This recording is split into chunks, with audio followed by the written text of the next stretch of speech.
Allahumma ya rafi'ad darajat, Allahumma ya rafi'ad darajat, Allah. Mari Kangjeng Nabi teh ku Gusti Allah titah ngabejakeun ka tauhidan nu murni ka Gusti Allah tur ikhlas ku ucapanana inna salati wa nusuki wa mahyaya wa mamati lillahi rabbil alamin. Bejakeun ku anjeun Muhammad ka para kupar-kupar Mekah teh inna salati sanjana salat kaula wa nusuki jeung ibadah haji ibadah umrah kaula teh wa mahyaya jeung hirup kaula wa mamati jeung maut kaula lillah milik Allah pikeun ka Allah jangka Allah murni. Salat abdi ka Allah, ibadah haji abdi ka Allah, hirup abdi jang Allah ku Allah ka Allah, bae abdi ti Allah ku Allah ka Allah. Mantep. Geus lamun urang boga pikiran kos kitu tah, boga pikiran kos kitu tah, urang moal asa-asa berjuang perang sakalipun. Ha.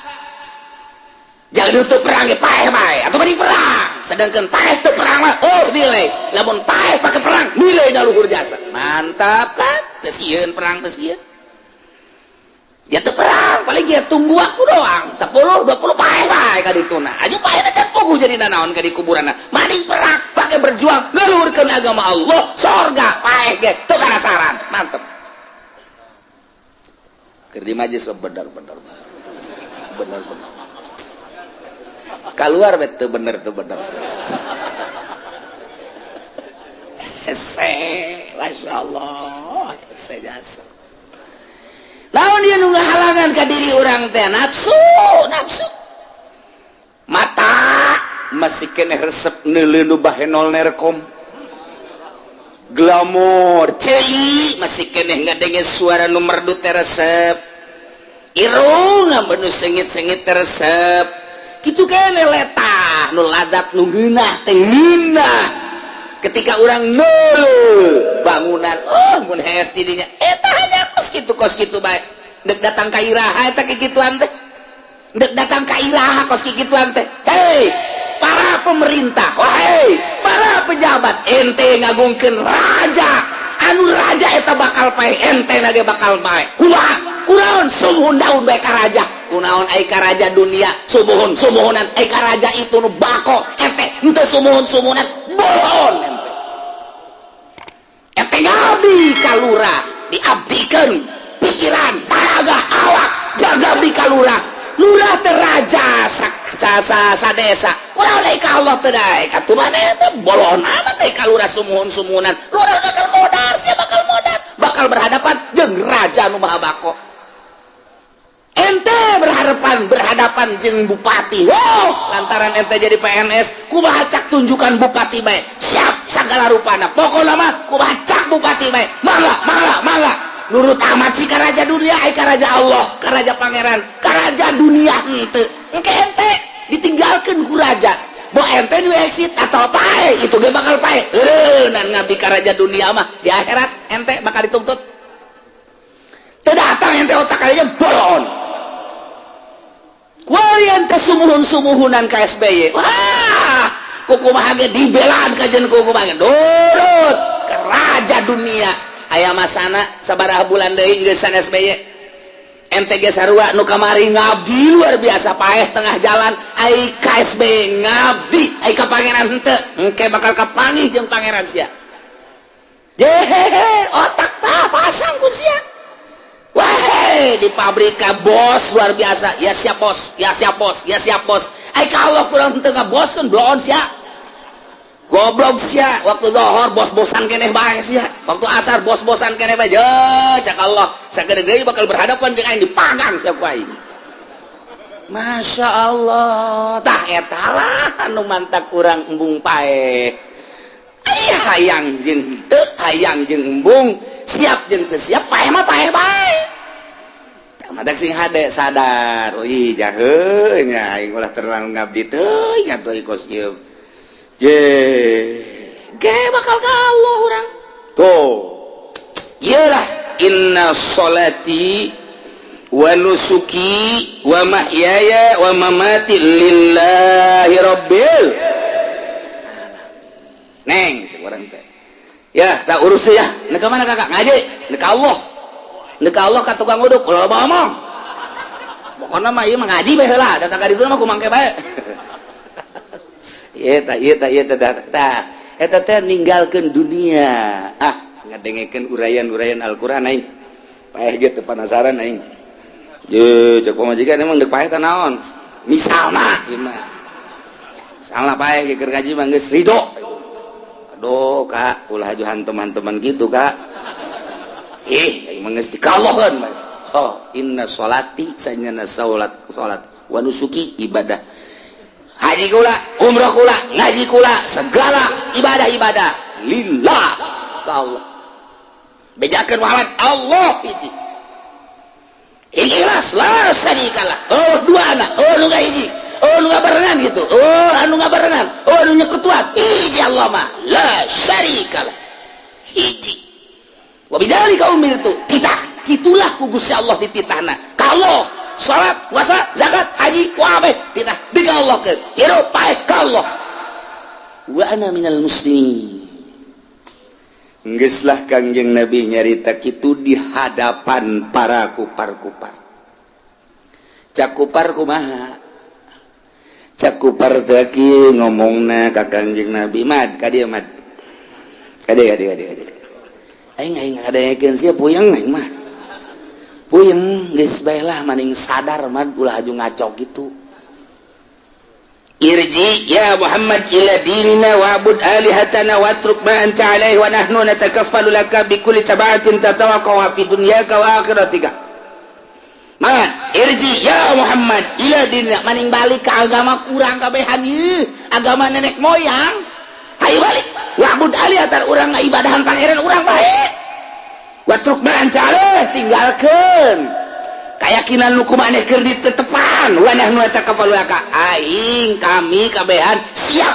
nanggung kumaha hayang anjeun ente hayang naon mad hayang naon hayu bae hayang wanita nu mana pilih hayang jabatan nu mana hayu dibere we hayang kakayaan hayang naon hayu ku aing ditanggung geus pokona tanggung jawab baliklah hayu ka agama kami eta Kangjeng Nabi sakitu poharana inna sholati wa nusuki wa mahyaya wa mamati lillahi rabbil alamin endahan pajar nu edan balik bemad balik agama ka urang ayo tinggalkeun geura eta agama kos gitulah nyembah ka nu teu kadeuleu mah hese ieu patung urang gede manap ti poharai Kangjeng Nabi teh ngajak ke kuparna seperti gitu. Contoh yang urang ketika urang di lembur dakwah ke masyarakat anu nurut alhamdulillah ulah asa nurut ka urang ku Allah lamun asa menang urang cilaka Allah nah ketika teu nurut geus saja nang Allah can wayah na beureun jeung waktuna biasa bae urang mah aja bedul dah siapa yang biar aja teu dak-dak beus aya moal daek-daek deui kadinya lah tuh kiai sih berwitan sakumaha parawan tah mah tuh kiai mah teu menang berwit terus gempur terus mantak dakwah teh nu hebat mah Habib bagus gitu jangan mah didengekeun beres didengekeun sabodo Habib beta dakwahna ke dakwah deui nya mah sabodonya geus pokona mah kitu-kitu teh deui hese ngajak teh terus lalaunan daekeun jeung teu daekeun lain urusan urang urusan nyana nu Allah mantau tergantung keikhlasan urang mantak kudu boga kekuatan Nabi artina kekuatan Nabi teh lain kekuatan naon anti dunia Nabi mah kuat urang geus satang ka mana nurutan Kangjeng Nabi mun teu dibere kekuatan Kangjeng Nabi moal kuat kajen kumaha ge urang hudang ti peuting teh dibere kekuatan Nabi teh lamun urang dibere kekuatan tetangga urang atau hees bae sarua aing jeung tetangga molor aing molor sarua tetangga nonton bola aing nonton bola eta mah kekuatan tetangga jawaran make gelang bahar teh anu balak genep nanyong hel bae Teu beres sama kekuatan jurig urang kekuatan Kangjeng Nabi mantak make silsilah lah urang ka guru minta kekuatan faed guru ka guruna langsung ka Kangjeng Nabi geus lamun urang na mantep dibere ketika geus dibere kekuatan Nabi Masya Allah nu dideuleuh hiji Allah mantep jasa eta ngadengkeun mah mantep jasa balik ceramah urang bere duit mantep jasa bener pun mantap.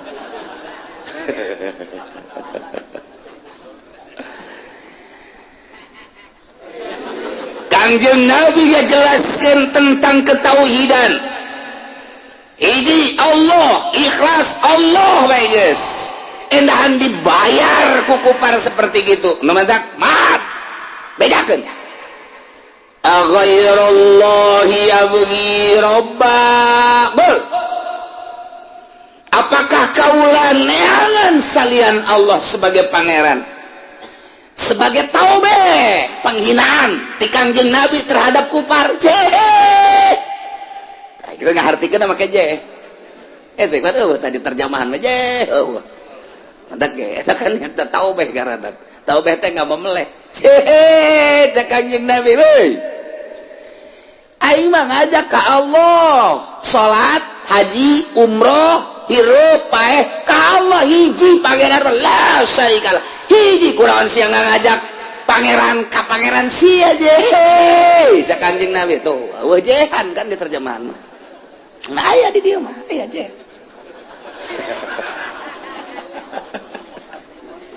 menang dina ilmu bilaga taubeh jadi hamzahna eta teh hamzah lil inkar lit taubeh ngaranna kul goyrol ta eta heseta kul goyrol ta hamzah kul bejakeun Muhammad kitu ka kufar Mekah je bolon sia bolonan kan diterjemah mah ieu mah aya di dieu mah watak Quran we hese ge kos kitu teu hamzah doang aya bolonan je bolon emang aing bakal leangan pangeran salian ti Allah hihi blon sia bawa aing mah tadi gak kesi bejakeun inna sholati wa nusuki wa mahyaya wa mamati lillahi rabbil alamin hayu sia nitaan balik ke agama sia ka pangeran moda sia ting bating bolon teh hamzah aya bolonan tah ngahinakeun maksudna mal kapagi di terjemahan mah mentak urang maca Quran terjemahan doang mandeg sakitu doang ceramahkeun ka batur sakituna bae cak anu ngadengkeun jaing ngarti ku situ mah osok maca hese nah aya jehan orang ngaji pakai bilaga mah geurain je sia gagajak ka aing cek Kangjeng Nabi ti Allah bejakeun mah da tuh je belon awet sia make kudu ngajak-ngajak ka pangerannya nah emang nah aing kudu neangan pangeran salian Allah teu bisa kitu bejakeun sedengkeun wa huwa rabbul kulli syai pan Allah mah anu nyieun anu mangeranan nu milik wah perkara manja aing kudu neangan pangeran sarua jeung pangeran sia blon itu cek urang Arab mah apa itu blon blon eta ahmak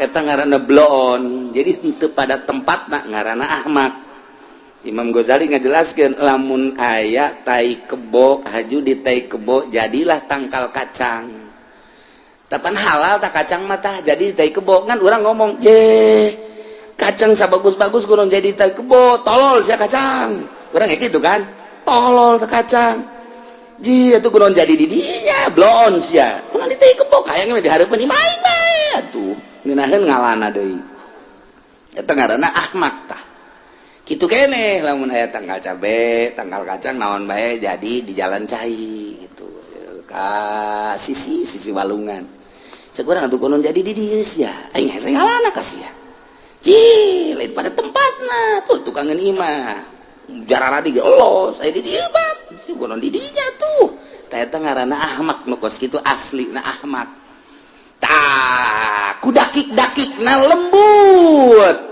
nu ahmak eta horenganan nu lain parantina terjadi eta ahmak contoh nu lain kiai hayang di kiai-kiai eta ahmak eta pesantren henteu mondok henteu haju nyana make predikat kiai ceramah nyana dikiaikeun haju bunga deui ka eta teh sarua jeung tangkal kacang jadi di tai kebota mak eta kos kitu kajawan ku Imam Ghazali Masya Allah mantap kuari loba kiai teh kebo ya kos kitu eta bisa Imam Ghazali Masya Allah mak eta bloon eta kos kitu lain ahli politik berpolitik kiai puguh sakola SD na ge teu tamat jadi di pasantren ge pasantren salaf ngajina riyad takrib batul muin hadis we geus bae atuh mah urusanna urusan nyara bae kuari kampanye hedok ahmak tak kiai teu sarua jeung kacang jadi di tai tah eta kiai tah anu politik ada kos gitu eta nanti mau Ghazali geus ngomong para jasa eta mah loba eta aya jelema bos kemana bos sama bos kemana bos buku lain bos di bos bunga eta mah kata bloon eta bunga nyana di bos irung muka padahal lain bos lain naon bunga dibere julukan bos padahal lain bos ahmak eta kos gitu kiai mah bagus jasa kunaon emang beuh gitu tahajudna para jasa kuat amat padahal tilok tahajud aju nyana bunga kieu tolol amat kata kiai puguh tilok tahajud aju bunga deh kanyahoan ku batur aing sok tahajud tuh kanyahoan hebat hun ieu rokok ieu tolol teh kiai eta geus puguh tilok ya amat jadi loba tah ahmak jadi kumprung ngaranna bloon teh nu kos kitu namun Imam Syafi'i mah ngabahas ahmak teh kudu disesuaikeun kiai rek putus hukum cek Imam Syafi'i kudu lepas artina lepas teh dedeg pangadegna supaya bener-bener wajah kekiaiana supaya nampak make jubah make sorban make udang-udang lantaran ieu supaya didengekeun hukum eta Imam Syafi'i eta kos kitu ulah make kaos cangklek ketika ada putus hukum nyana make kaos cangklek ka dieu teh kopeh mengklek ka dieu beureum cara Ki Ahmad didengekeun ge moal kan ku jelema ta eta teh kudu akur cek Imam Syafi'i Udel bin Iyad teh kapan Udel bin Iyad manggih nu toab mah batur mapan nguriling na kakenca ieu mah kakatuh ieu mah kakatuh je cek Udel ieu kudu akur kakatuh di mana ngajina ieu atau tabrakan kan jeung jelema batur ka dieu nyana ka dieu ya otomatis kan ditegor punten Pak naon ieu soab salah ti Kangjeng Nabi na masih loba ngomong masing-masing bae sih ini nya boga ilmu dia boga ilmu jeunya yang sagara teh bisa diomehan teh jelema gegeran di Pudal Binyat panjana mah tempat tadinya Jabal Kubais naik ka luhur gegeran make jubah terus make mislah ka dieu make udang-udang nyana ka dieu make sorban aya keneh tanu toab Pak waduh maaf ya toab lain ka dieu muterna lain kakatuh ngencakeun ka dieu teh Kangjeng Nabi na waduh alhamdulillah hadena aya kiai cek nyana teh mun kiai atuh masalah terus nun tolol cek Pudel aing keneh tuh kan mata Ki Pudoli lamun ceramah make jubah gede dibayar lamun make kaos teh dibayar aduh Masya Allah tah eta Imam Syafi'i geus nerangkeun seperti kitu jadi kudu aya makom-makomna ulah kosu kumprung Masya Allah karim ya Allah pas jasa eta nah cek Gusti Allah bejakeun mah kitu make endeu kudu neangan pangeran Nusin moal aing mah tetep Allah sementara sedangkeun Allah mah Rabbu kulli syai ولا تكسب كل نفس إلا ولا تكسب كل نفس إلا عليها adapun jelema-jelema nu kuari daroraka bejakeun Muhammad anu kuarina teu daek iman ka aing jeung ka anjeun Muhammad teu nurut nyana tetep bae aya dina kamusikan aya dina kakafiran pae eta mah tanggung jawabnya anak pangeran mah hiji we Allah nurut batep teu nurut tanggung jawab sorangan moal bisa hiji jelema nu manehanana dosa kemudian jang batur dosana henteu teu bisa diusaha dosa hiji jelema jang batur tetep balikna wala taksibu kullu nafsin henteu ngeraih teu usaha hiji jelema tiap awak-awakan karena dosa illa alaya kecuali balikna ka nyana kufur jang nyana musrik jang nyana illa alaiha nyana mabok jang nyana zina jang nyana korupsi jang nyana teu bisa kabatur nyana bae. Masya Allah kagorengan nu dicarita nu dilaksanakeun ku urang teh eta teh jang urang nu mantak neus datang ka mana urang ngalaksanakeun kagorengan di dinyalah makom urang lamun urang kuari henteu daek sadar datang ka geus kolot kieu datang ka tereh paeh sing hade lantaran ieu urang nu nyieun jang urang teh nyieun senang urang nyieun silaka urang jaga di akhirat nu mantak naon usaha urang bakal kapagi jang urang kuari nonton TV bae unggal poe engke ge aya di ditu ganjaran nonton TV urang main gaple engke ganjaran main gaple aya mun eueuh tanyakeun geura ka malaikat mana ieu ganjaran main gaple kok ya tenang cek malaikat sagadeng deui geus aya geus kabeh geus dirangkum geus ieu tinggal pertanggungjawaban lain mesti dicatet ge ngudah kotok aya tenang. Masya Allah ieu urang teh pan aya dua malaikat disebut malaikat hafadzah dikatuhu aya dikenca aya ke asal maghrib asar nu ieu naik ke turun jang nu peuting disip sarua malaikat ge disip aya sip 2 nya ge sarua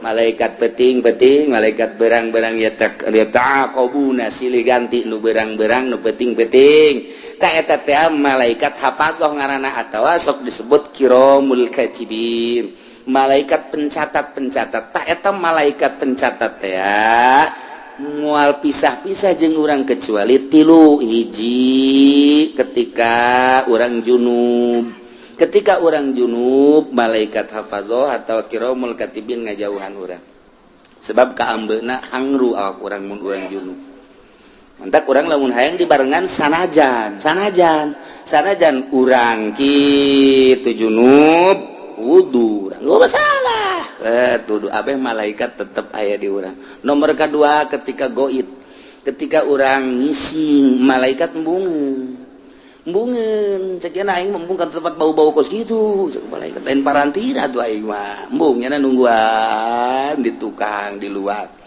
ke lamun urang geus beres ngising na karak nomor katilu ketika urang jima jeung pamajikan nyana mundur sebab nyana membungeun kos gitu embung aing mah kos gitu mah urusan sia teh kos gitu mah wah beres eta malaikat bungeun. Nah disalian eta terus bae jeung urang naon bae dicatet tak ieu mentak istahyu cek anjeun Nabi sing isin maraneh kabeh ka malaikat nu aya digigireun maneh geus urang jaga lantaran nyana selalu nyatet ka urang sing isin ulah sok sataranjang sebab nyana embungeun ngabarengan urang sataranjang lamun aya jelema make carana pokek saki eta malaikat ngajauhan embungeun bung jakeun aing meneuleuh-neuleuh kos kitu tah teu hayang montak ulah rapi tuh kan ya wala taksibu kullu nafsin illa 'alaiha jadi jelema anu ngalaksanakeun dosa kembali na kanyanakeun. Masya Allah ditanya para rasul teh dek dipenta pertanggungjawaban tentang tabligur risalahna kena kasaksian ku umat kena kadenge ku umat kena kanyahoan ku umat maksudna hendak mengecek mana umat iman ka rasulna di masing-masing zamana jeung mana umat anu teu iman bahkan ngalawan ka rasul-rasulna maka rasul dipanggil ku Gusti Allah di BAP ditanya soal nyampaikeun risalahna.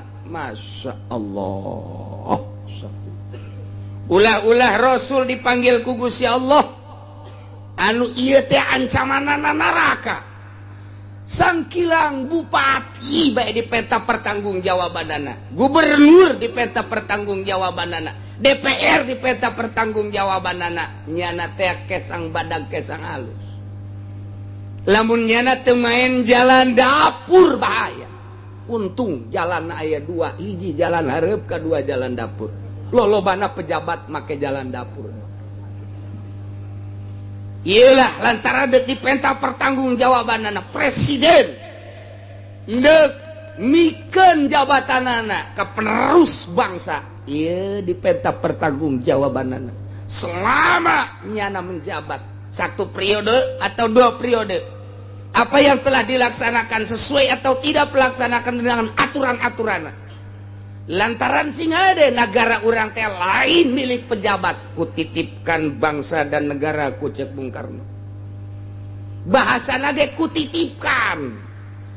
Bener sia nyekal titipanana aman. Teu bener sia di dunia bisa aman lantaran bisa jalan dapur, tapi tidak ada yang bisa aman di Mahkamah Agung Rabbul Jalil di hadapan Allah Subhanahu wa taala. Bakal disaksian ku urang bagaimanakah Bung Karno dulu dan bagaimanakah Soeharto dulu dan bagaimanakah Gus Dur, bagaimanakah Megawati, termasuk orang yang kecil Habibie. Bakal dipenta pertanggungjawabanana kok bisa lucut eta tim-tim, termasuk SBY 2 periode dipenta pertanggungjawaban ku Gusti Allah engke di Rabbul Jalil, urang sebagai saksina. Muncul coba saksi nu pernah di presidenan ku SBY, coba dia. Wah kabeh berdesak-desak, berdesak-desakan, saya saksi. Kumaha sia ieu? Waktu presiden SBY jadi presiden teh bensin kumaha? Wah. Dan lain sebagainya, buruh ditanya, petani ditanya, pedagang ditanya, ditanya. Di dunia mah bisa lulus di MK, di dunia mah bisa lulus di KPK, di dunia mah bisa lulus di berbagai kendala lantaran bisa jalan dapur di hadapan Allah. Malaikat mah teu bisa disogok lantaran malaikat mah teu beuki dahar. Teu beuki dahar jeung make nyogok make naon atuh malaikat teh dibere awewe aing mah teu hayang cek malaikat. Teu hayang emang polisi asal diberi awewe we haji bae irungna beukah. Wah, ini makanan gua. Teta. Ieu ge Rasul teh dipanggil ku Gusti Allah.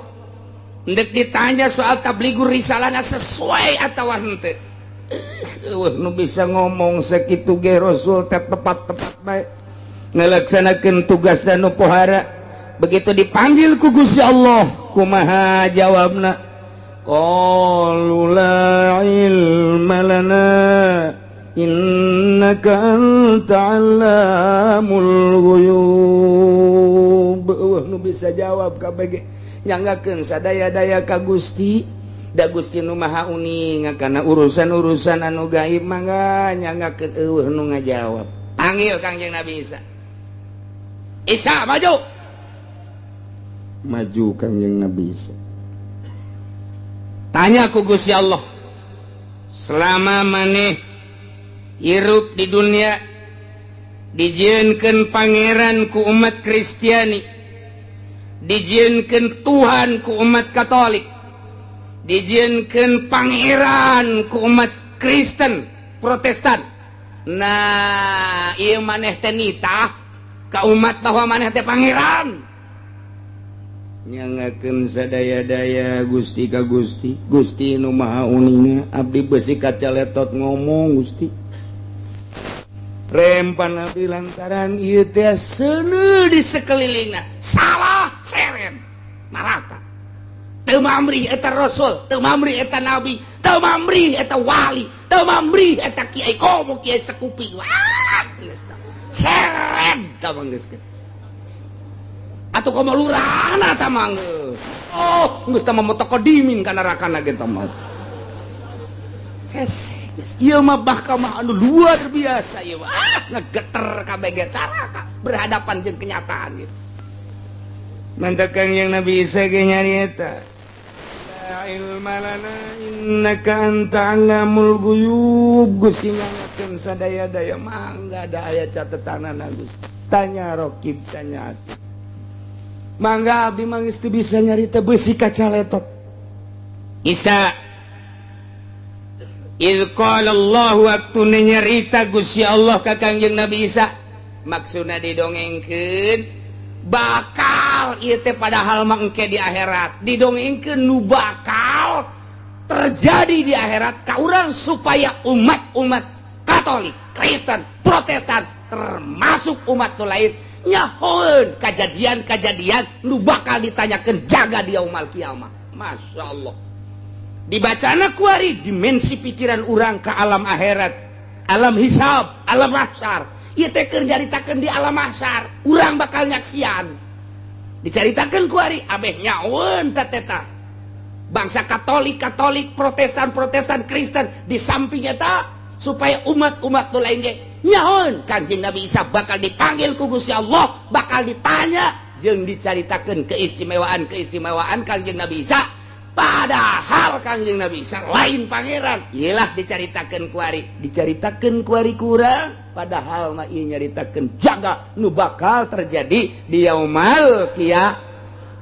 Untung urang ngaji alhamdulillahirabbil. Jadi nyaho geus pikiran urang kuari ulah mikiran dasi. Ulah mikiran sapatu herang. Ulah mikiran jas, ulah mikiran samping, ulah mikiran jabatan, ulah mikiran pamajikan, ulah mikiran anak. Kuari teh urang ngahayal ieu teh di mahsyar. Tadi geus gadahar uduk masalah guys. Di mahsyar ieu. Ya Allah. Direnung wah torikoh mah alam teh mulyana Baitullah, mulyana para malaikat termasuk malaikat Jibril. Kemudian direnung deui ku para waliullah mah Baitul Maqdis, direnung deui neraka, direnung deui surga, direnung deui mizan, direnung deui jembatan Shiratal Mustaqim, direnung deui ketika orang di BAP. Renungan-renungan etalah anu membuat dorongan ke batin seseorang nu ngerenung supaya bangkit semangat ibadah ka Gusti Allah Subhanahu wa ta'ala. Mun teu direnung urang kos urang kieu bae. Geus urang mah atuh kuari mah ngadengekeun renungan-renungan para wali-wali Allah. Anu geus jadi nya nama deuketna jeung Gusti Allah teh renungan manehanana ku urang dibaca oh kitu. Januturkeun mah hese aya qanaahan, aya zuhudan, aya uzlahan. Kemudian ku urang teh tadi deuleu merenung ka zuhudna para wali, qanaahna para wali, tawakalna para wali. Beuh, hese jasa. Lantaran nya mah keur carita zuhudna bae nu aya bagikeun nu eueuh ulah diteangan saha jelemana satangerang coba. Ulah-ulah budak sakola geus sama sakola mah ngeueuh jurusan kiai bae nu aya jurusanna eueuh hiji-hiji aja. Nu aya bagikeun nu eueuh ulah diteangan. Itu cuma teu moal bukan naon. Tugas gitu mah. Eta orang Cisoka tong ngomong bukan naon tugas gitu mah. Ieu mah hendeuk lain nyaritakeun boga nanaon, hendeuk nyaritakeun ibadah ka Gusti Allah Subhanahu wa ta'ala. Eta cenah dahar, mun masih keneh mikiran dahar, sia ulah make norekat-norekat. Cicing sia ditu ngejedog tu ngojeg sia. Mun masih keneh nyaritakeun dahar nginum ngojeg di ditu ulah nyaritakeun torekat. Nyaritakeun torekat badeg pepegatan jeung dunia. Emang dititah ulah loba omong sia disoekeun sia ku aing. Can datang berarti ilmuna. Can datang dahar mah nu ngaturna Allah lain urang, nginum mah nu ngaturna Allah lain urang. Urang mah dititahna ge ibadah ka Gusti Allah. Cak Gusti Allah laksanakeun hak sia ibadah ka aing. Urusan rezeki aing nu ngatur, ulah sok bilu-bilu urusan aing. Sia mah aing urusan aing ku sia dipilu-pilu, aing urusan sia teu dilaksanakeun. Tolol sia. Urang lamun dikitu-kitu di akhirat, maju.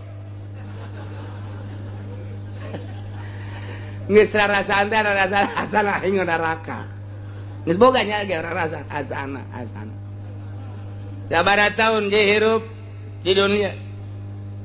60. Pake naon? Lolobana hirup di dunia. Dagang. Hasil dagangna geumeli sawah. Hasil sawahna pakai kawin ka Karaong.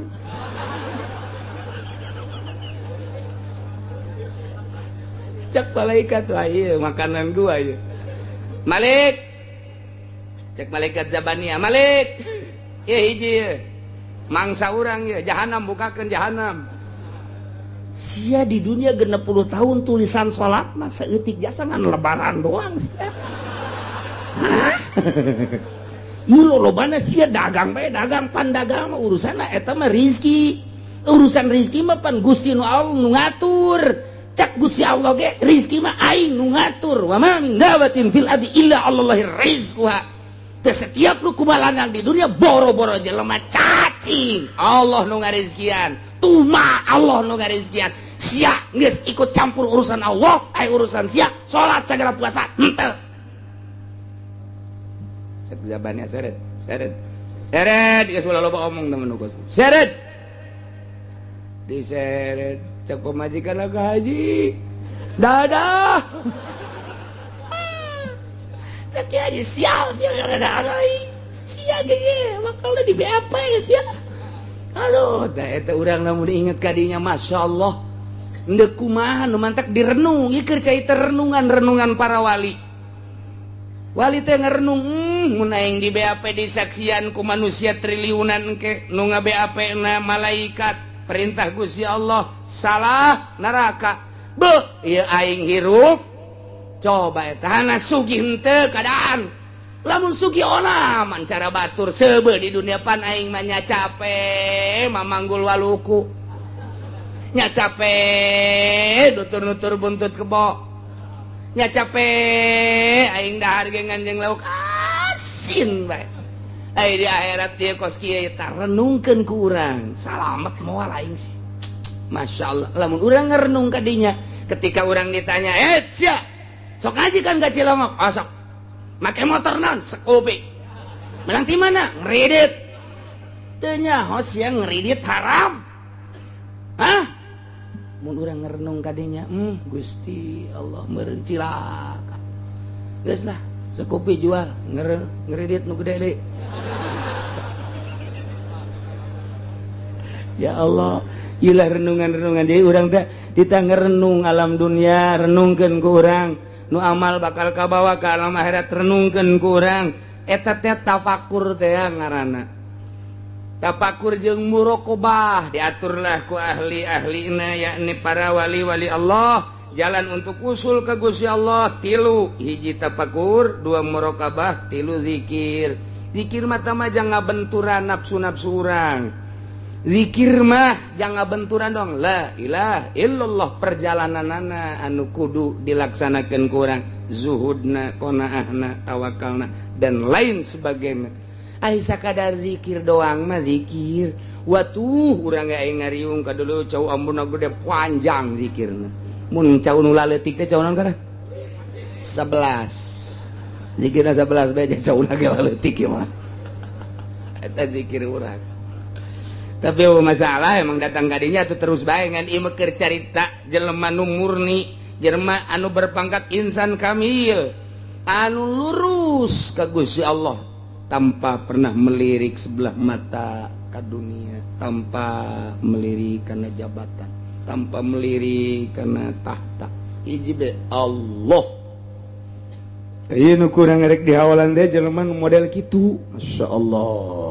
Nah ya Kanjeng Nabi Isa dipanggil ku Gusti Allah ditanya Ya Isa bin Maryam azkur ni'mati 'alaika wa 'ala walidayk idh ayyatuka biruhil qudus.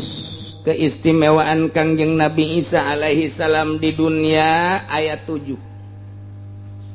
Keistimewaan Kanjeng Nabi Isa di dunia ayat 7 sangat menonjol, luar biasa, di luar jangkauan manusia, di luar konstatir manusia. Hese neangan tandingna model Kanjeng Nabi Isa alaihi salam.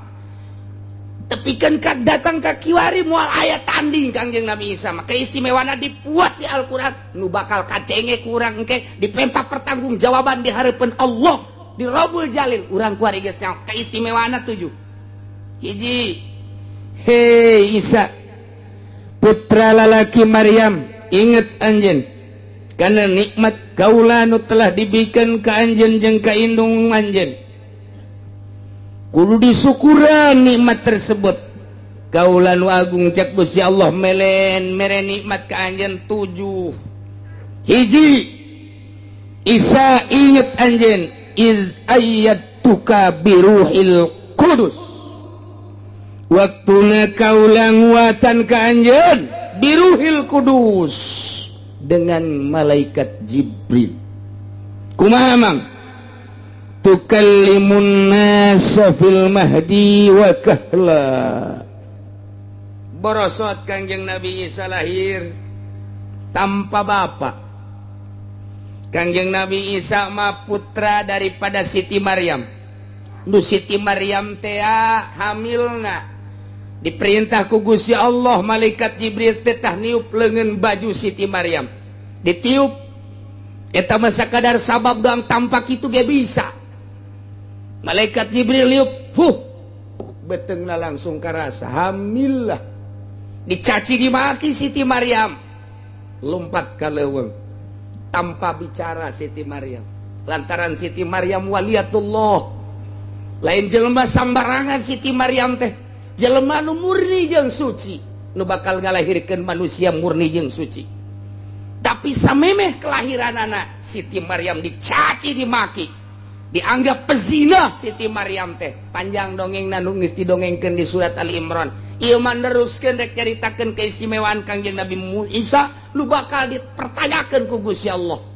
Lahir ke dunia Kangjeng Nabi Isa mah keur diayun keneh dibantu ku malaikat Jibril bisa ngomong. Lantaran dituduh zina Siti Maryam, kulantaran dituduh zina, orok tersebut ditanya. Begitu ditanya nyarita, inni abdullah ataniyal kitab, kulama hamba Allah nu dibere kitab ku Gusti Allah, Injil bakalna. Hamba Allah. Hiji, sahatah anu ngabantuan ngomong keur waktu di ayunan, sahatah anu ngabantuan ngomong keur waktu nyana aya di buayan, keur manehanana jadi orok. Biruhil kudus, malaikat Jibril jadi pendampingna.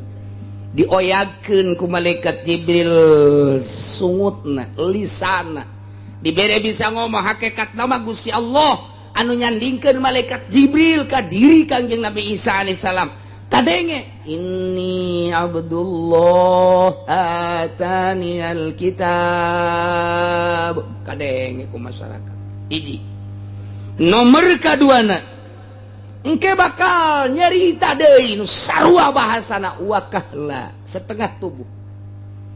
Ieu ayat wakahla nandakeun yufidu nuzulahu qabla sa'ah, bakal turun deui Kangjeng Nabi Isa memeh kiamat. Lantaran aya bahasa wakahla. Wakahla teh umurna setengah tubuh. Kangjeng Nabi Isa waktu diangkat ka langit ku Gusti Allah, dikejar-kejar ku Yahudi, umurna 33 tahun, 3 bulan, 3 poe. Itulah Kangjeng Nabi Isa disalametkeun ku Gusti Allah, ari aya di luhur langit. Tanda ayana di luhur langit ketika junjunan alam Kangjeng Nabi urang Kangjeng Nabi Muhammad sallallahu alaihi wasallam mi'raj pendak sareng Kangjeng Nabi Isa alaihi salam. Aya keneh di luhur. Masya Allah. Jag-jagwa ringkas. Tah Kangjeng Nabi Isa diangkat ka luhur langit, disalametkeun ku Gusti Allah. Nu dongengna geus dicaritakeun dina surat Ali Imran. Ayalah jelema anu akur jeung Kangjeng Nabi Isa atawa anu persis yang Kangjeng Nabi Isa, dibunuh, disalib, dianggap Kangjeng Nabi Isa pecinta Kangjeng Nabi Isa, disalib. Nu kuari kieu bae teh tadi salib teh make calana-calana aca. Nu dianggap pangeran eta teh lain Kangjeng Nabi Isa alaihi salam. Kangjeng Nabi Isa naik ke luhur langit, diangkat ku malaikat Jibril. Yelah ta ai iz ayyatuka biruhil kudus, ai nguatan ke anjeun cak Gusti Allah, hai Isa, dengan dibarangi ku ruhil kudus tukallimun nasa fil mahdi, anjeun bisa nyarita waktu keur di ayunan.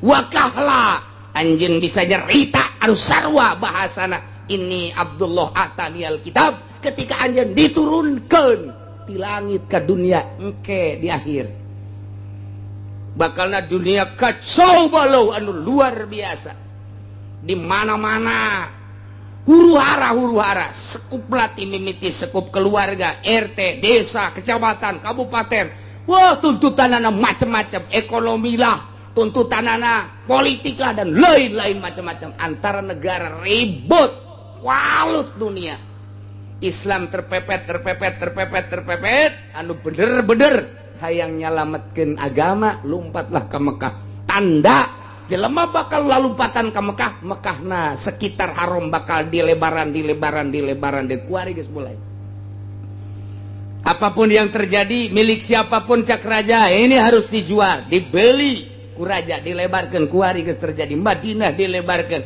ieu teh nya nama nyaho atau teu nyaho kana riwayat eta nu dijelaskeun ku Kangjeng Nabi bakal kos kitu bae engke ti negara masing-masing Indonesia Malaysia, Thailand dan berbagai negara kobo nu deket mah di Timur Tengah Iran, Irak, Turki, Pakistan, India wabeh datang hatta di Eropa, Spanyol hatta di Amerika dan lain sebagainya datang ke Mekah nyalametkeun agama kebenaran kayak pemerintahan teh deui membuka lebar-lebar geus nego jeung berbagai negara lantaran terjepit di negara masing-masing kuari mah masih hesek ele urang jeung igobah di Mekah baheula babari kuari hesek engke babari deui asup ke Mekah teh untuk penyelamatan agama melindungi Baitullah dan lain sebagainya engke bakal cari cing di Mekah engke menunggu manusia adil Imam Mahdi kenu bakal didongengkeun di Qurtubi turunlah Imam Mahdi untuk melawan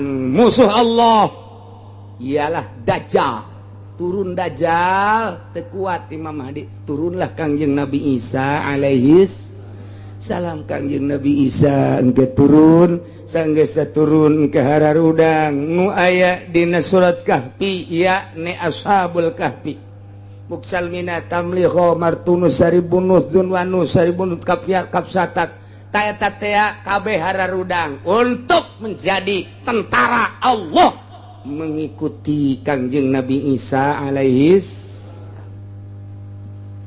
cek sakaulna lain kitu iya Imam Mahdi heula lantaran memehna Dajjal heula Dajjal teh pohara jasa bisa hiber ti Amerika ka Indonesia kamari bakal karak David Hungkul engke mah bisa hiber ti Amerika ka Inggris, ti Amerika ka Jerman, ti Indonesia ka Arab, hiberannya nama naon dicekal jadi emas, leungeun ka tuhu bakal jadi surga, leungeun keca bakal jadi neraka. Nyana ngaku-ngaku pangeran, asal teu percaya dibunuh ku nyana, asal teu percaya dibunuh. Mending dibunuh teh ngan saukur dibunuh mah, dibunuh, diusap, dihudangkeun percaya henteu sia aing pangeran. Jelema kualut kabeh sujud ka Dajjal, kuari mah kakarak sujud ka atut doang.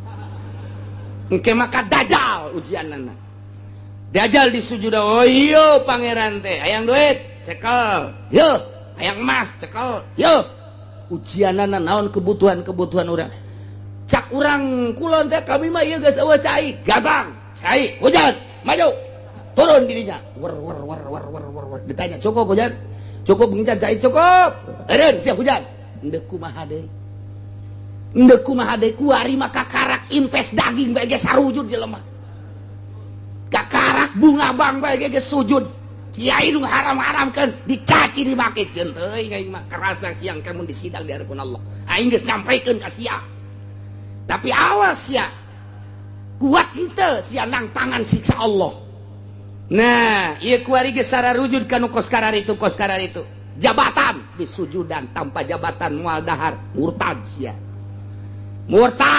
maca 2 kalimat syahadat kuari geus mulai diacak-acak engke mah Dajjal langsung nah didinya datanglah Imam Mahdi beserta bala tentara Ashabul Kahfi nu aya di Yordan dibuka ku Gusti Allah blak buukna bakalna 2 kali lipat tangtungan manehanana buajang tuh ribuan tahun tiba heula di zaman Raja Dikianus zaman Raja Dikianus ada teh ribuan tahun wah buukna panjang kukuna pararanjang kumisna pararanjang pan hirup jana hirup atun teh dikerut-kerut ya silet meureun di jero mendeting seremna tuh boro-boro perang orang neuleun abe asal budak leutik mah neuleun ge pae sawan atuh boro-boro neuleun nu eta urang neuleun nu aya di urang bage bukna rada jabrik setik kumisna panjang matana beureum janggotna kitu malotot budak leutik sawan atuh komo ieu ribuan tahun puuk panjang dikucir ku jana ka kumis warna ranjang yang mata puru nyebut kalimah la ilaha illallah asana kafir ge kafir kapaksa tak ku sieun kapaksa ku sieun aing mah neuk syahadat bae ku sieun melawan lah ayeuna ngajungkel beak geus dajjal turunlah Ya'juj wa Ma'juj anu dibenteng ku Dzulqarnain nu aya dina surat Kahfi raja sadunia dua Islam teh hiji raja Dzulqarnain nu pernah ngabenteng laut nomor kedua Kangjeng Nabi Sulaiman alaihis salam raja kafir ge sadunia dua nomor kahiji raja Namrud nomor kedua Firaun jadi sabanding bae eta Firaun dinasti Firaun terus datang ngaku hari dinasti Firaun datang ke kuari dinasti Firaun 1, Firaun 2, Firaun 3 nah kuari ge Firaun nu kasakean lah melain Firaun mah tuh moal dibom Irak melain Firaun mah moal dibom atuh kitu Libya melain Firaun mah Firaun dinasti Firaun dilanjutkeun termasuk dinasti Islam ngan kedinastianana geus dikaburkeun diganti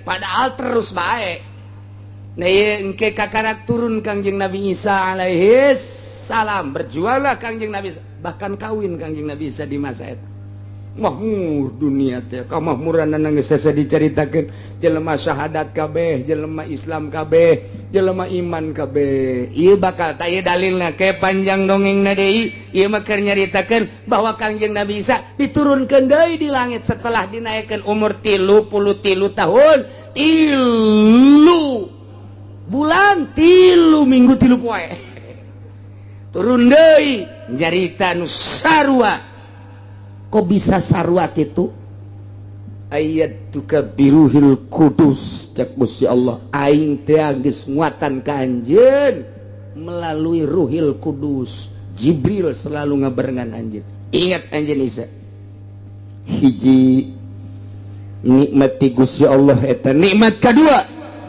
wa idza lamtukal kitaba wal hikmata wat taurata wal injil inget Isa ketika maneh rada gede begitu maneh asup ke berbagai pendidikan anjeun eueuh nu ngawurukan tapi bisa nulis sorangan Kangjeng Nabi Isa mah bisa nulis sorangan eueuh guruan begitu asup ke madrasah guruna geus dikanyaokeun Pak Guru nu bakal dicaritakeun poe ieu teh sekian poin anu kagetan guru jeuh nyahoeun balik isukna kitu gede begitu asup deui ka majelis dicaritakeun guru poe ieu nu rek dicaritakeun teh nu rek disampaikeun ka murid anu poin kadua poin katilu cipari budak jagoan kieu diantepkeun geus coba katilu kali ge kitu keneh terus coba nulis bisa sorangan dek nulis naon me nulis bahasa Arab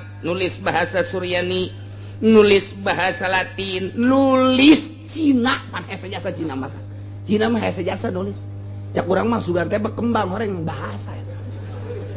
Tulisan teh sugan mah kembang ros orang kan tulisan eta di dunia kekayaan Gusti Allah aya nu kos kitu aya deui urang mau mah teu kaharti orang kunyana ge teu kahartieun ka eta teh dibantu ku malaikat Jibril sehingga nulis naon bae jana teh paham bisa ngarti ya Allah ya Rabbi keistimewaan Kangjeng Nabi Isa lain lalawara bahkan nyahoeun nu diayakeun nu di kantong anjeun teh eta teh aya kertas tulisanna di jero anu kageteun jelema jiban bisa nyaho kitu Isa ya Allah ya Rabbi wa iz 'allamtukal kitab tadi mana di jero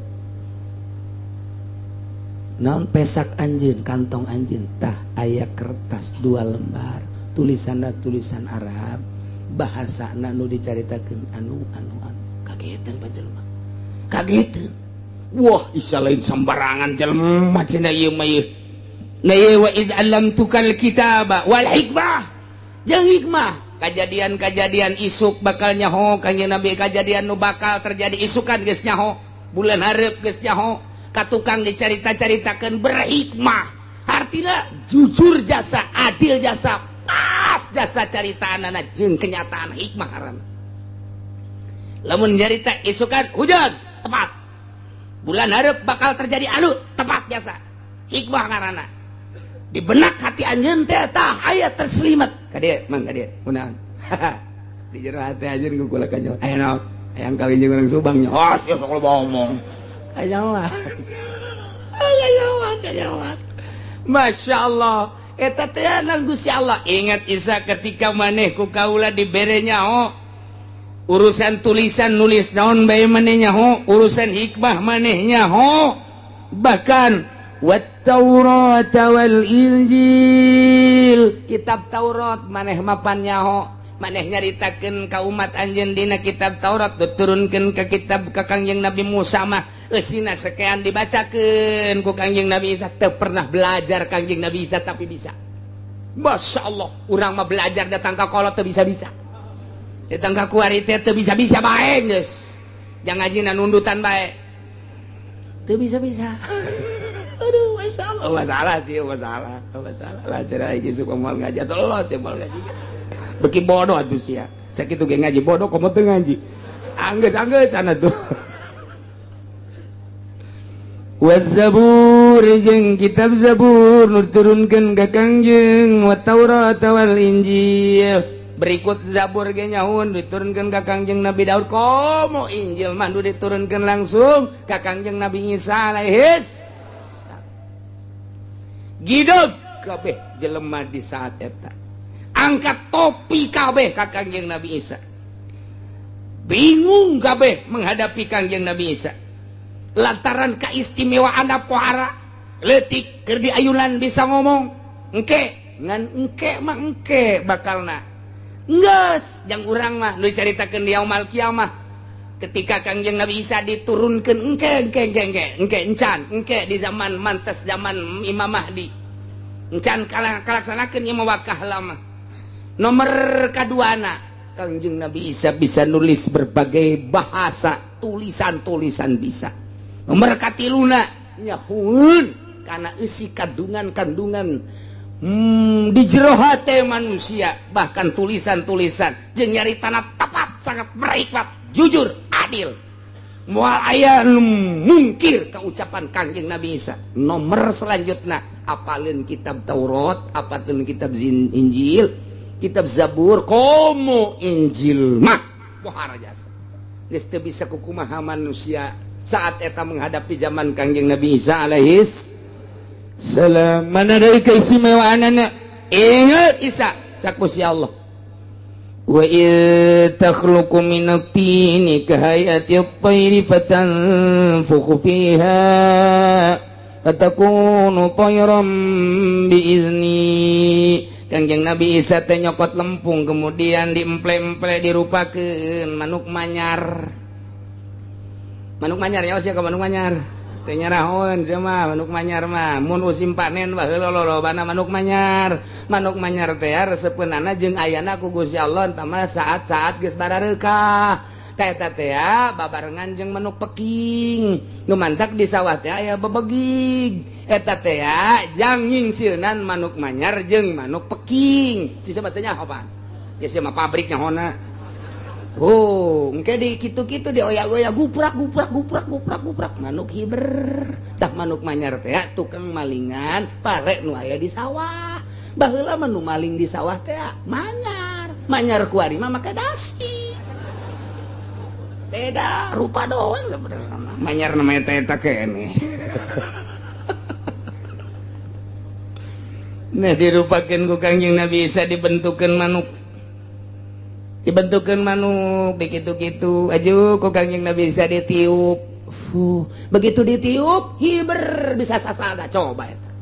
Lempung dibentukeun manuk ditiup hiber jadi manuk beneran. Pan eta lain bantrak-bantrakeun. Nu mantak baheula mah eta bangsa tukang ngangon-ngangon karena itu. tukang ngangon ge nyokot lempung nu hideung diemple-emple aja di bolongan ditiup ngan teu jadi manu sasada doang tui di bolongan kiri katuhu engke dikitu-kitu cek jana mah pajar manuk beureunanan puguh eta mah lempung keneh nurutan Kangjeng Nabi Isa ngan teu kesampean aya dongeng nawarekan eta patani baheula teh aya dongeng nawareng pangangon teh wasak nyieunnan tina lempung mane rapi gitu-gitu ku cenah aja ditiup di bolongan pinter jasa dibawa ka imah kolotna ngamuk ulah dibawa ka imah ulah sok ditiup kos kitu kunaon sok eueuh beas di imah gabah sok epek siap cerekan cenah mun mawa olah olie eta ka imah bangsa nu nu karar itu tah bangsa suling bangsa olah olie anu dina naon garang-garana kitu trompet termasuk manuk nu harus cerekan ngomong piceun kunaon ye gabah hepes ya moal aya eusian atuh kuari mah atuh panekol sekali itu dibawa ka imah mata eueuh gabah dina gabah suling dibawakan ka imah gitar dibawakan ka imah baheula mah anti imah diasupan ku nu geus kitu mata budak angon teh neundeun ge jauh ti imah besi dicarekan ku abah kuari mah abahna suling sia ka mana coba aing nyobaan ieu tolol bapak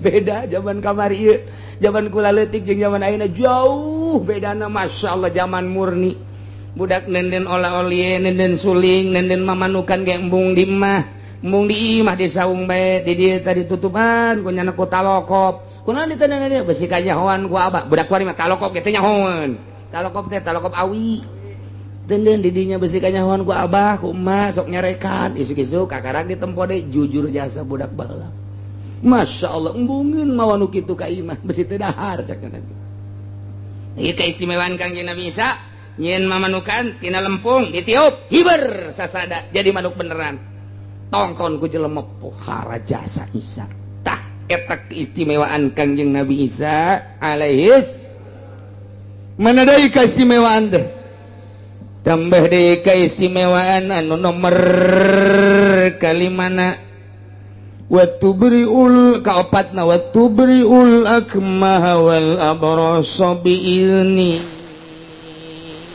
bisa nyageurkeun anu buta bisa nyageurkeun nu lampang nu buta bae nu sakitu hesena bisa dicageurkeun lampang nu sampai ka ayeuna obatan ku Kangjeng Nabi Isa mah diusap doa aya jelema buta usap Kangjeng saya muka aya jelema lampang corop usap aya jelema kitu nu sok baruntung danan ngaran-ngaranna lepra kusta lepra usap cager mau nyeri huntu mah di dieu doang cager nyeri huntu mah geus asal di dieu geus cager ieu keistimewaan Kangjeng Nabi Isa alaihis salam masyaallah paling dahsyat deui nomor kalimat wa tukhrijul mauta biizni waktuna Kangjeng Nabi Isa alaihi salam bisa ngahudangkeun jelema nu geus maot nu geus puluhan tahun ratusan tahun ribuan tahun di jero kuburanana bisa dihudangkeun ku Kangjeng Nabi Isa ieu teh alat mukjizat jang tablighur risalah supaya umatna iman ka Kangjeng Nabi Isa bahwa Kangjeng Nabi Isa teh utusan Allah dibere keistimewaan coba Isa mun bener maneh Rasul Allah tak kuburan coba tak ulah nyieun manuk geus nyieun manuk mah jadi emple-emple kitu kadeule tah di jero kuburan hudangkeun teh Kangjeng Nabi Isa mun kula bisa ngahudangkeun mana iman kami ditepak doang ku Kangjeng Nabi Isa ya sahibal maqbarah go biidznillah bukanya na teh nu kaluar teh jelema hideung kos orang Afrika nyanyi bari goyang-goyang tong teng tong teng tong teng tong teng tong teng tong teng tong teng tong teng eta kabeh gideung bae beu Isa sihirna pohara amat sihir tuh padahal mah eta teh mukjizat coba tanya cek kaumna ditanya mananta saha anjeun abdi hirup di zaman raja di zaman Kangjeng Nabi Daud alaihi salam pagawean naon anjeun baheula keur zaman Kangjeng Nabi Daud ulama dek nyaingan Kangjeng Nabi Daud. Kangjeng Nabi Daud mah suarana bagus, aju kula sok nyaingan tapi teu kasaingan, kula mah jore bae. Jadi kula teh penyanyi di zaman Kangjeng Nabi Daud. Mane iman teu ka Kangjeng Nabi Daud? Alhamdulillah kula iman ka Kangjeng Nabi Daud. Kumaha ta masyarakat? Geus kadenge? Alah sihir tah mah. Coba balikeun deui, dibalikeun deui. Balik deui irji bismillah. Balik deui. Balik deui ka jero sok nutup deui kuburan. Masya Allah. Diiring-iring deui ka Kangjeng Nabi Isa. Coba cek kuburan nu ieu tah kuburan ieu. Kuburan satah? Mun kula bisa ngahudangkeun anjeun iman. Iman. Beneran, benar. Kuari atuh coba maca syahadat asyhadu an la ilaha illallah wa asyhadu anna Isa rasulullah. Engke, hudangkeun heula. Dihudangkeun ku Kangjeng Nabi Isa. Ya sahibal maqbarah. Gum biiznillah. Hudang dengan izin Allah dan iradat Allah. Blak muka. Assalamualaikum ya Isa. Waalaikumsalam. Cek Kangjeng Nabi Isa, man anta? Ana Yapis ibnu Nuh. Kuli kuring ia adalah Yapis, putra daripada Kangjeng Nabi Nuh. Masya Allah, kurang kumaha. Cek kaum lagi balikeun deui. Oke, heula cek Kangjeng Nabi Isa ditanya heula. Anjeun nyaho ka kula? Nyaho. Saha kula? Isa alaihi salam. Kula teh sebagai naon? Rasul Allah. Saha jelema anu iman ka Isa kuari salamat, lamun jelema teh iman bakal cilaka. Ulah kos kitu, balikeun deui ka kuburan. Wah, nu bae dah blon. Masya Allah, cek Kangjeng Nabi Isa RJ, biidnillah balik deui ka jero kubur. Loba-loba deui nu dihudang-hudangkeun ku Kangjeng Nabi Isa tatap bae teu iman. Sebagian kecil nu iman. Ya Allah. Ilah keistimewaan Kangjeng Nabi Isa alaihis. Wa idz kafaftu bani Israil anka idz jitahum bil bayinat. Ingat Isa, anjeun waktu dikejar-kejar ku Yahudi ketika anjeun nyampaikeun dakwah, ketika anjeun nampikeun risalah titah ngimankeun ka aing cak Gusti Allah itu di akhirat. Maneh teh titah nauhidkeun ka aing jeung titah percaya ka anjeun bahwa anjeun teh sebagai rasul aing. Kemudian anjeun ngaluarkeun berbagai mukjizat-mukjizat ti aing. Tapi geuning umat-umat Yahudi mah tetep bae mempertahankeun gede huluna. Tidak iman ka anjeun bahwa anjeun teh sebagai utusan aing. Endahan dikejar-kejar anjeun teh, pan anjeun teh dikejar-kejar. Begitu deuk beunang pan anjeun diangkat ka luhur langit. Aing pan eta cek Gusti Allah nu nahan ti kejaran Bani Israil. Yahudi nu rek ngabunuh anjeun. Ingat iz kafaftu ketika aing nahan Bani Israil ka Bani Israil anka terhadap anjeun. Hina amu bikotlika ketika eta Bani Israel dek ngebunuh anjeun. Ijtahum bil bayinat ketika anjeun menyampaikan risalah ka manehanana dengan berbagai mukjizat. Faqala alladziina kafaru, kumaha cek jelema-jelema nu kafir? Faqala alladziina kafaru minhum in hadza illa sihrun mubin. Yahudi nu kafir kana karasulan Kangjeng Nabi Isa ngomong nage inti aya hadza anu ku anjeun disampaikan berbagai mukjizat ieu mah teu aya laon illa sihrum mubin, sihir ieu mah Isa. Dina hadis dina ayat lain mah dicaritakeun illa sahirum mubin. Ai sahirun mah isim fa'il. Ai isim fa'il mah berarti ka Kangjeng Nabi Isa na anjeun mah pasihir Isa. Percaya ka Kangjeng Nabi Isa alaihis. Keistimewaan luar biasa Kangjeng Nabi Isa. Hiji deui, wa idz auhaitu ilal hawariyina an aminu bi wa bi rasuli. Ingat anjeun Isa ketika kaula ngawahyuan ka kaum hawariyin maksudna mere ilham. Amartuhum ala lisanihi aing marentah ka kaum hawariyin atas lisan Kangjeng Nabi Isa supaya minu bi wa bi rasuli. Ariman anjeun ka kaula ya ne ka Gusti Allah jeung ka Rasul kaula dibere ilham qalu ngucapna kaum hawariyin teh kumaha amanna washhad bi annana muslimun. Kaum Hawariyin teh pengikut-pengikut Kangjeng Nabi Isa. Ashabu Isa wa khawasu pengikut Kangjeng Nabi Isa anu kuat imanna ka Kangjeng Nabi Isa alaihi salam, anu dibere kaleuwihan kaistimewaan terus tutur-nutur Kangjeng Nabi Isa iman, dibere ilham ketika kita iman ka Gusti Allah jeung ka Kangjeng Nabi Isa nyana ngomongna amanna kami iman ka Kangjeng Nabi Isa, iman ka Gusti Allah, iman ka Kangjeng Nabi Isa alaihi salam.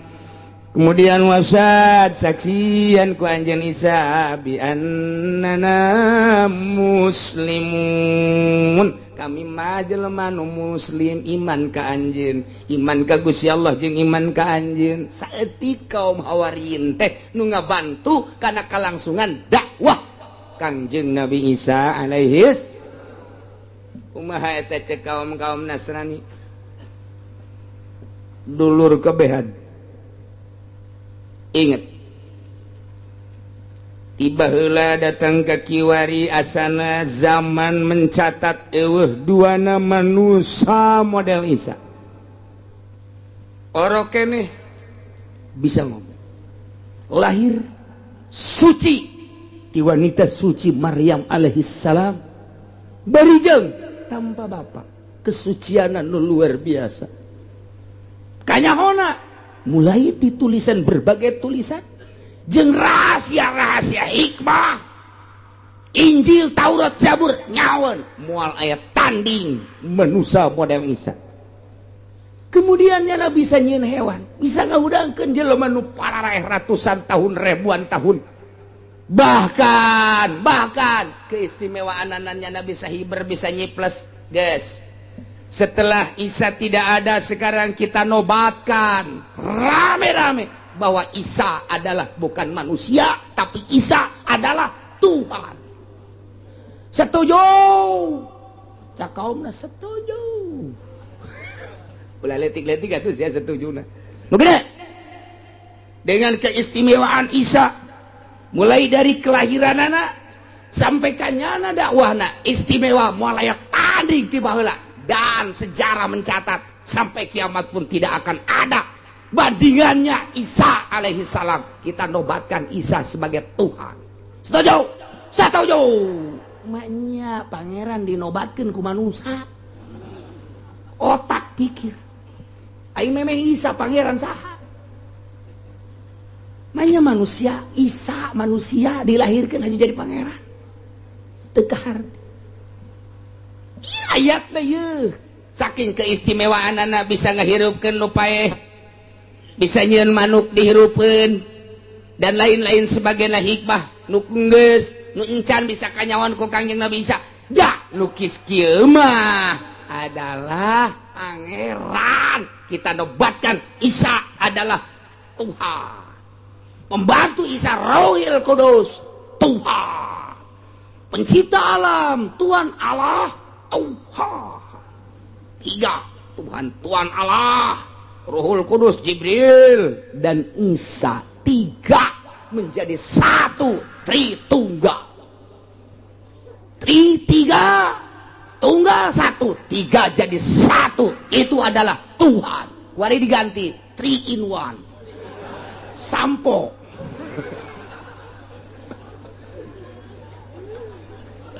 Masya Allah.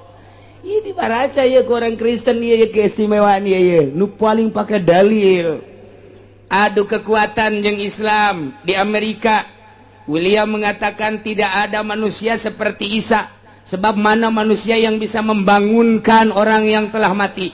Padahal Tuan Syekh Abdul Qadir lebih dahsyat tibatan Kangjeng Nabi Isa. Lamun Kangjeng Nabi Isa mah ngahudangkeun jelema gum biiznillah. Kang Syekh Tuan Syekh Abdul Qadir mah lain kitu, gum biizni. Tandingan ku sia. Tuan Syekh Abdul Qadir, Kangjeng Nabi Isa mah gum biiznillah, hudang dengan izin Allah. Tuan Syekh Abdul Qadir mah aing moal make biiznillah biizni aing mah. Gum biizni, hudang coba eta. Jang nandingan Kangjeng Nabi Isa besi dianggap Tuhan Allah nyiptakeun Tuan Syekh Abdul Qadir. Nu matak di break up teu meunang. Berkumandang Tuan Syekh Abdul Qadir ajaran-ajaranna di berbagai daerah. Naon sebabna? sebab Kristen bakal kaledek. Lamun itu mah seorang rasul. Syekh Abdul Qadir mah umat daripada Kangjeng Nabi urang. Kangjeng Nabi urangna beuki leuwih pohara mun daekeun umat na bae gumbi inilah. Gumbi ini gitu, lain biinilah deui. Masyaallah. Nah, cek William, tidak ada manusia seperti Isa. Sebab burung diciptakan dari tanah buburungan ceknya nak. Buburungan. Mamanukan. Siapa buburungan? Heran aing hese teh bahasa Melayu segala buburungan. Heuh kan urang mah mamanukan, aingna mah burung-burungan. Henteu menang buburungan. Salah tamun buburungan, burung-burungan. Aing mah teh karere bahasa Melayu mah geus hayang aing lah. Kecuali aing bahasa Melayu nu internasional bisa. Aing gitu mah bangsa Melayu cengkareng, gondrong, bolang teh hayang aing mah.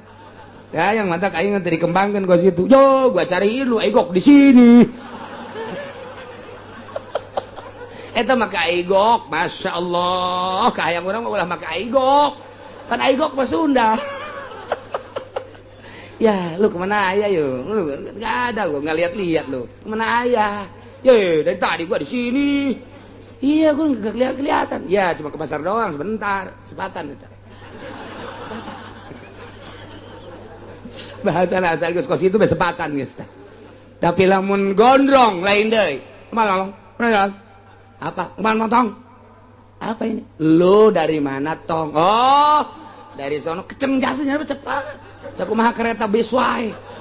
Masya Allah. Cepet jasa. Masuk tong. Hah? Masuk tong. Hah? Lu sama siapa tong?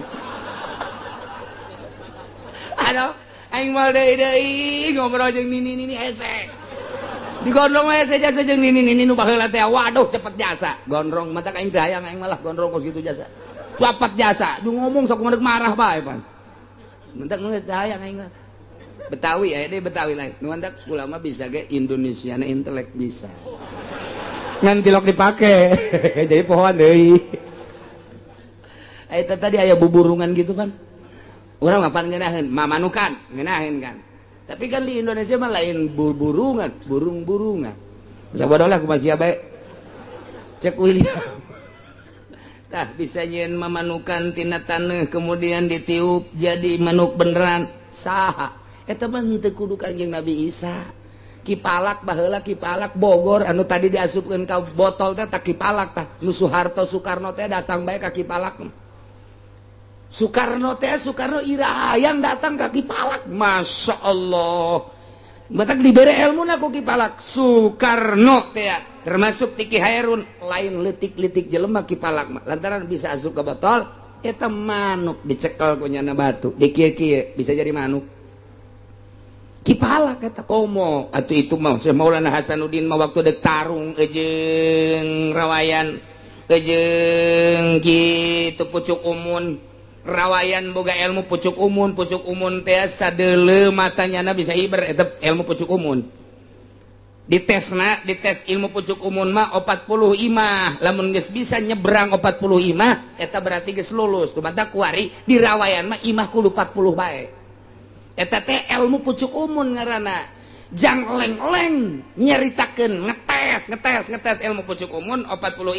Deuleu hiber mun geus ngalengkah 45 berarti geus bisa diteruskeun. Kuari ge masih keneh. Engke ka ditu satungtung deuleu sat hiber ditandingan ku Syekh Maulana Hasanuddin. Di tandinganana ngadu kotok. Itu mah kotokna geus jago menang male. Sedengkeun Maulana Hasanuddin mapan teu mawa kotok kotok jalak biasa culak cilik Maulana Hasanuddin leh cek Maulana Hasanuddin aya balokeng ye balokeng bae di kieu-kieu hei balokeng sia jadi kotok jalak berem kongkoromo hebat atuh boro-boro Kangjeng Nabi Isa Syekh Maulana Hasanuddin nu belah dia putra daripada Syekh Widatullah bisa nyiptakeun kotok jalak berem ti balokeng kakarak manuk manyar temlah kecil nama kos gitu mah tuh balokeng begitu diadukeun atuh balokeng mana eleh atuh deu kumaha elehna aja balokeng nyinganan atuh tinggal sama malah Hasanuddin we mantep biasa ya kotok cek cenah ieu atuh batur mah teu jarahoeun pan nyana doang nu nyaho moal eleh kotok aing mah kajian kumaha ge bener bae lantaran nu eleh tanding kedua minggu hareup hari Jumat badasar tadi tukangan Banten aya kadinya tanu rame ya oke geus balik nu eleh nu menang tarung kedua kali bingung nyalehkeunana kumaha aja lain ilmu leutik-leutik ya ilmu pucuk umum teh nah aya Ki Soleh Gunung Santri asistenna Waalaikumsalam bangun puyengkeun amat jeung bingungeun amat aya naon Sultan pan urang Jumat pas asar kado kotok di ditu ai si eleh ye si eleh ulah bingung cek Soleh tuh bagus Soleh ai gitu sia boga kotok henteu pana tuh bisa ngaulah bingungan ulah bae jadi kotok je bisa sia bisa coba buktikan Bismillahirrahmanirrahim bismillahi wa bi'aunillah wa bi mali teruskan ku aing sia tah direkam sia aya babacaanna bi'aunillah wa bi qudratillah wa bi terus bismillah doang babacaanna ulah napas bismillahirrahmanirrahim bismillahi bi'aunillah wa bi qudratihi wa bi iradati dan lain sebagainya 9 moal diteruskan sia mah emang kitu bae ngajina guguruna embung coba cek Sultan brek jadi kotok ngan kuari mah jalak hejo tadi jalak beureum balokeng atuh pan balokeng mah beureum kuari mah jalak hejo cek Sultan Banten sia jabisan ilmu sia tapi lamun lain dek tarung ulah wani-wani sia nyarupa kotok di hareupeun aing dipencit sia ku aing moal cek teu bogo Soleh ieu mah deuk ngahargaan ka tuan we ja ilmu ge menang ti tuan geus urang deui nah geus siap we Jumat geus yang ngarupa kotok ade bener bae eta salat Jumat terus langsung ka kesultanan kuari siap asah gara ngarupa kotok coba kongkorok ngarada gede sorana atuh Soleh jeung anana teh mah ongkorongo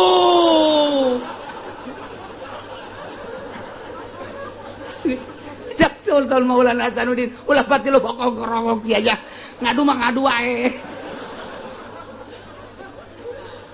Masya Allah dibawa ku Tuan Syekh Sultan tet dijingjing ayo di kalangan geus gede hate moal eleh kotok aing pokona mah nu eleh baca 2 kalimat syahadat tanggung jawab kotok aing moal eleh cak pucuk umun ulah sombong heulanan kotok aing teh meunang malena bulanan tahunan geus bake awi buta awi dempet geus macem-macem tah eta mun aya awi buta awi dempet eta pucuk umun eta kepercayaanana wari lumpat ka Cikupa baroga urang Cikupa tolol tah Cikupa nah diusap-usap make eta cak pucuk umun nah ngado wah ear-earan atuh jelema sabuatan tumplek kabeh wah tuh bagus Soleh ngadu dah itu geus kongkorongok deui nyaman teh itu kongkorong nang tangan pan kotok teh pan gitu bener teh atuh siapa osok ngeuleuh cing main kotok kabeh horenganan Masya Allah nah tidinya kongkorok pas iya tuh bagus Soleh kongkorong sia sakali mah kongkorongo kageteun urang pucuk umum kitu amat ya asana lain suara kotok teh mah dar diadukeun eleh heula lain eleh semu eleh kapacok heula wah urang pucuk umum surak sia lalab beakeun geus kagitik deui kakarak mulai atuh jelema jingan sepi ngalawan kotok atuh sia dah eta mah atuh tangkisanana jeung sepakanana kos lain kotok bae kos lain kotok tapi disepak siat guliting keluar kalangan wah cak pucuk umum parah amat disepakan wah lain batrak-batrakeun lima kotok cekel deui kotok diadukeun kalinya buak disoekeun burak padahal cak malasan mah kitu-kitu deui atuh datang ka ucutan kieu ieu bohong datang geus eleh bojoku mun sadat tetep bae teu daekeun sadat sakali deui nista maja utama ngan teu dilanjutkeun ku Maulana Sabdin akhirna tetep datang ka kuari pucukum ieu mah keur carita naon boro-boro Kangjeng Nabi Isa Syekh Abdul Qadir bisaeun termasuk Sultan Maulana Hasanuddin balokeng ditepak jadi kotok Syekh Muhammad Soleh ngarupa jadi kotok kecil tamah make jeung di pangeranan Kangjeng Nabi Isa kakarak bisa sakitu bae ge nah barati teu kaharti ku jelema nu lurus otakna nu lurus pikiranana nu iman ka Allah jeung iman ka Kangjeng Rasulullah Muhammad sallallahu alaihi wasallam manya aya pangeran dinobatkeun manya aya pangeran jajadianan ku sebab boga kaistimewaan dipangerankeun teu kaharti sing hade na ieu lah kuari merajalela Tangerang dikuasai pembangunan gerejana sing hade geus urang tingali di Sumarekon tingali di BSD di berbagai daerah gereja maruncul padahal bupati na muslim padahal DPR na muslim mayoritas padahal camat na mukmin jeung muslim padahal lurah na muslim tapi kok tanda tangan nyana teh waniun 10-20 juta atau mobil ratus juta awakna dek dibeuleuh di neraka jahanam inggis amat aing boga lurah kos kitu inggis amat aing boga bupati kos kitu inggis amat boga gubernur kos kitu naon bedana tuh gubernur muslim jeung lain muslim mantak naon atuh bedakeun saeutik cenah kan demokrasi deuleuh heula lokasina geus memungkinkeun apa henteu harus ada izin warga yang betul-betul sudah mayoritas Kristen ieu mah di tengah-tengah muslim nyeun gereja teu kaharti aing mah duit lumayan sia kabita ku duit di dunia bisa meuli mobil Avanza bisa meuli mobil Innova bisa meuli mobil Mercy Baby Ben Pol Lexus dan lain sebagainya sabarangeun ana mobil sia dikelabokeun di neraka dipanggang sia bupati dipanggang sia camat dipanggang sia lurah deuleuh ku sia tah ngerecekna sate awak sia bakal leuwih tibatan sate ngerecekna ridho dengan ayana agama luar Islam na'udzubillah min dzalik kumaha mun anak urang na'udzubillah min dzalik mentak sing hade ajikeun anak urang ke nama santren kuari mah lain lalawar hese ngandelkeun birokrasi pemerintah hese luar biasa geus kuari mah urang pa bisa-bisa lantaran duit dan lumayan ti Roma duit datang ke Indonesia luar biasa ti Vatikan datang ka dieu luar biasa eleh debat nyana melalui birokrasi logor anu luar biasa nah ieu mah geus teu bisa disimpen disumput salindung tapi tetep bae di mana aya nu nek ngabangun perjuangkeun batur ye memperjuangkeun hayang atuh urang memperjuangkeun mantak naon nyana di tengah-tengah urang berjuang supaya jadi atuh mantak naon urang nu mayoritas berjuang supaya ulah atuh gitu bae aduh berjuang datang ka lurah datang ka camat nah lamun ti ditu camat dibere duit ndek tanda tangan urang bere golok mat kada leuh sia naon ya golok paranti naon ya paranti masjid kotok embe wah ieu paranti masjid naon cek camat ulah sok kitu gitu gugurkeun tanda tangan golok nyangsang sia ieu teu nyaho aing turunan naon kitu ngaranna tah